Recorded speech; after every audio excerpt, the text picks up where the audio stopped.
What's up? I'm gonna freestyle a little bit and look anything up to talk about, but I'm thinking about selfishness and how selfish everyone is right across the board. Mainly, like the idea of most people's lives is to do as they please, to work as little as possible, to give as little as possible, and to receive and take as much as possible, and avoid consequences, play victim, and that selfishness, it it ultimately has an effect on our freedom in the sense that, so basically you got two types of people that I'm talking about right now. Is you got people that just accept and do whatever they're told by authority, no question, no problem. And then you got people that do what they're told by authority while questioning it internally, or maybe even talking shit with their friends, or maybe even blasting shit all over the internet. But they still ultimately comply with everything because they're scared of the consequences of their non-compliance. So that's selfish because, if so I'm sure there's quite a bit of people like that. So if those people were to not comply, this fucking dragnet, juggernaut, megalithic, fucking tyrannical bullshit net that's been casted all over us wouldn't be complete. It wouldn't be full. It wouldn't be all encompassing. It wouldn't be as effective. And by you being selfish and knowing that the shit's wrong and still doing it, you perpetuate it and you feed it and you allow it to thrive and you allow it to grow and you allow it to get stronger. Um, Basically, like, I don't know, people think, oh, you're here for a short time, you need to be as comfortable as possible, but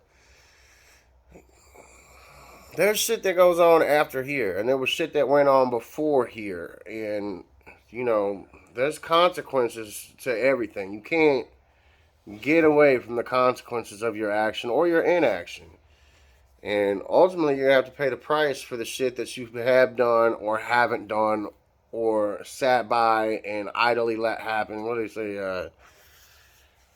Your silence is fucking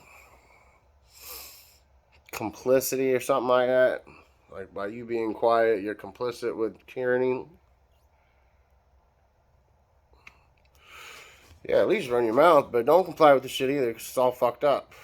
Um, all these things with Russia and Ukraine going on, I don't know what's going on. Everything that I see a couple days later, it turns out to be fake or whatever, but my take on it from the jump was like, fuck the Ukrainian government and fuck the Russian government. I feel bad for civilians down there that are just trying to live their fucking life, and their lives are getting destroyed by, like, literally physically destroyed by military arms, and then even like financially. Fuck, all the sanctions we put on Russia fucking crushed people's assets. The ruble fell like 99% or something. And they took all this shit away. Like, these people didn't do nothing. It's like, this controlling class over there, the ruling class over here, the ruling class over there. They're the ones that got all the beef and shit. But it's always us that suffer, and it's always us that die for it. And they carry on for another 40, 50, 60 years in their fucking career of destruction. And then you got people over there arguing, I want my guy to be, to violently dominate us. Oh, I want this. No, this guy to violently dominate us is better. And it's like, how fucking dumb are you? Like, I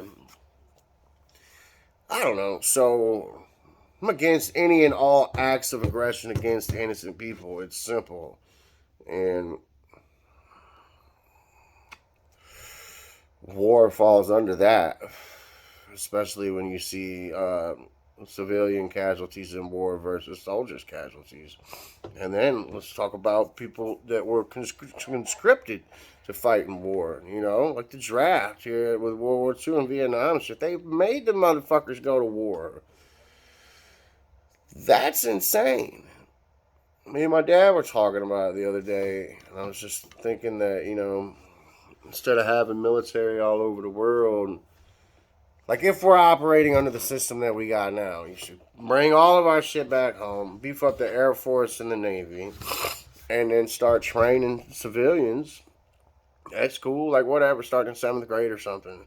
So you get 7th, 8th, 9th, 10th, 11th, and 12th. You get 6 years of weapons training, combat ready, you know. And then if they wanted to carry on with that shit,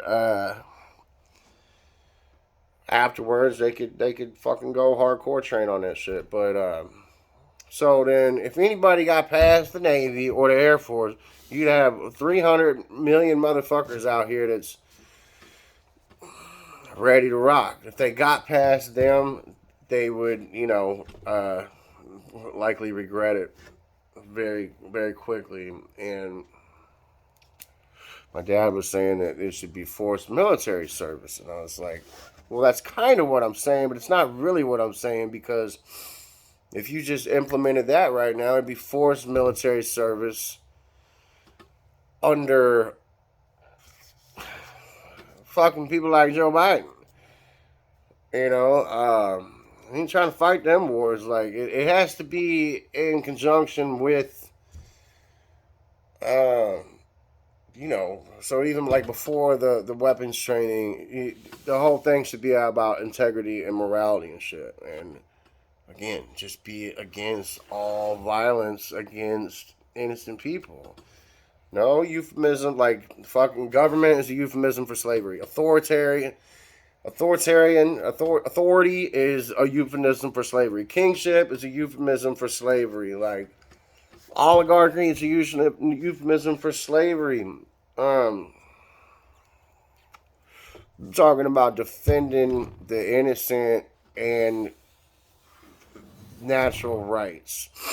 Anything outside of that, nah, man, leave it the fuck alone.